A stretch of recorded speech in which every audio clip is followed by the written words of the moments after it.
And thanks for joining us for another edition of the Creek Catch-Up, talking all things the Albion Park Harness Racing Club. And there's a lot to get through in this week's edition of the Creek Catch-Up. We start with the Harness Awards night, scheduled for this coming Sunday. Who is going to be crowned the Queensland Harness Horse of the Year? Who will be crowned the Albion Park Horse of the Year? That will all be revealed on Sunday afternoon, so we wish all of those that are up for awards or amongst the nominations the very best of luck. We're going to recap 2021, and there was plenty of highlights, no doubt about it. So it's not easy when you go through it. Who will be the Harness Horse of the Year? Will it be Gerardo's Delight? Will it be Cat King Cole? Will it be Teddy Disco? Will it be LL Cool J? Or Turn It Up? All had really strong seasons. Will one of the 2-year-olds walk away with the prize?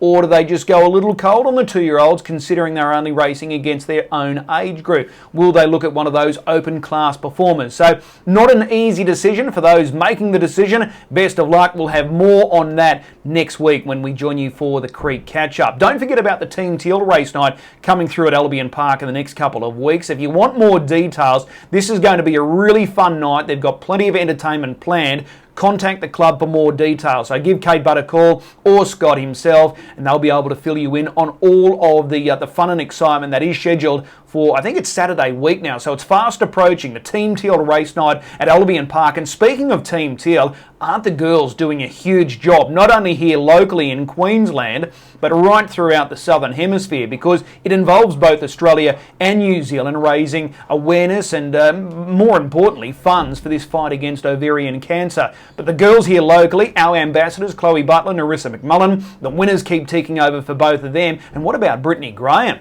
Of course, she's on Sky Racing, and she's been in the bike a few times in the past week, and plenty of winners. In fact, in her last 10 drives, 6 winners. So if you're doing the form and you fancy a punt, just keep an eye on Brittany, because the winners are flowing thick and fast. But a job well done to all of the girls that are supporting this great cause.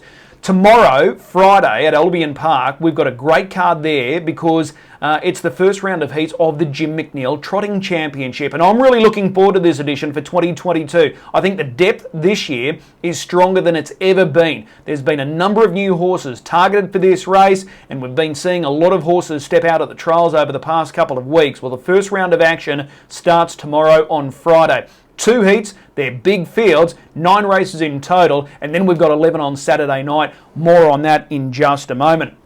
Just looking back from last Tuesday, Leap to Fame, how good was it to see him back in action? He stopped the clock at 1:54.6, so will they take him to Sydney next week, because the New South Wales Derby heats come up? Tim's a Trooper, his stablemate, Group 1 winner in Sydney at Menangle last year. He's been at the trial track over the past couple of weeks. Do they both go, or do they remain local? I'm tipping they both might be heading south next week, Leap to Fame and Tim's a Trooper, because their stablemates, the fillies, Racy Roxy, who was able to score first up last week, beating Goldie's a Delight, they're both in Sydney on the weekend contesting heats of the New South Wales Oaks. So we wish Team Dixon and Team Seymour all the best with those fillies on Saturday night. And if they do take the 3-year-old boys, Leap to Fame, Tim's a Trooper, I'm sure they're going to acquit themselves really well down there. Just some other news coming through. Game Set Major, the really speedy performer for Dean Sinofskas. He's run his final race. Connections have decided to retire Game Set Major. And speaking of Dean Sinofskas, Jigger Maru, who was a recent winner at Albion Park, he's recently changed stables. He's going to the stables now of Steve and Sharon Fury, so hopefully they can have plenty of fun with that son of Bettor's Delight.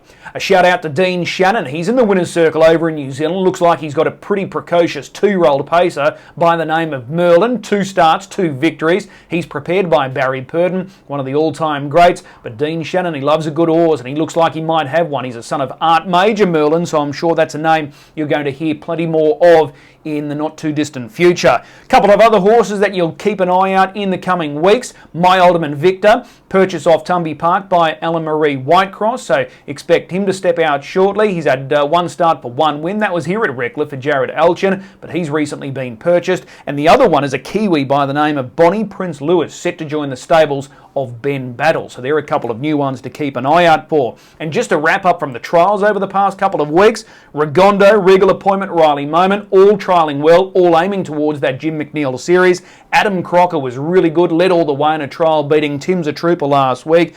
Car Manor on Tuesday, this one for Tim Butt. So Tim Butt finally rolled out some runners there on the or earlier in the week, and Calm Manor was clearly the best of them. This trotter hit the line strongly against paces in good time. I think it was 58.3 the mile rate, made up a stack of ground, so keep an eye out for that runner, Calm Manor. Set to be one of the first horses to step out for Tim Butt now that he's a Queenslander, the champion trainer.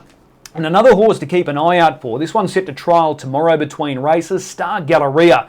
He's a very, very well-performed horse. He's now under the care of Ricky Thurlow, who's been with Luke and Belinda McCarthy in Sydney for just over 12 months, but he's found his way north and he's set to trial between races on Friday afternoon. As I said, massive weekend of action coming our way. 9 on Friday, the first round of heats for the Jim McNeil Trotting Championship. 11 races on Saturday night. We start at 5:06, a little earlier than normal, but with so many races, we are starting that little bit earlier. So make sure you join us, and we've got all of the action covered from Menangle as well trackside. So ring up Paces and Chasers, ring up the Creek Bar, get yourself trackside on Saturday night. Enjoy all of this great harness racing action coming your way. And if you're looking for a good thing, don't forget Kate Butt's Best Bits. They'll be coming through on the social pages from tomorrow, and she'll have all the good oil for Saturday night's meeting. It's always popular.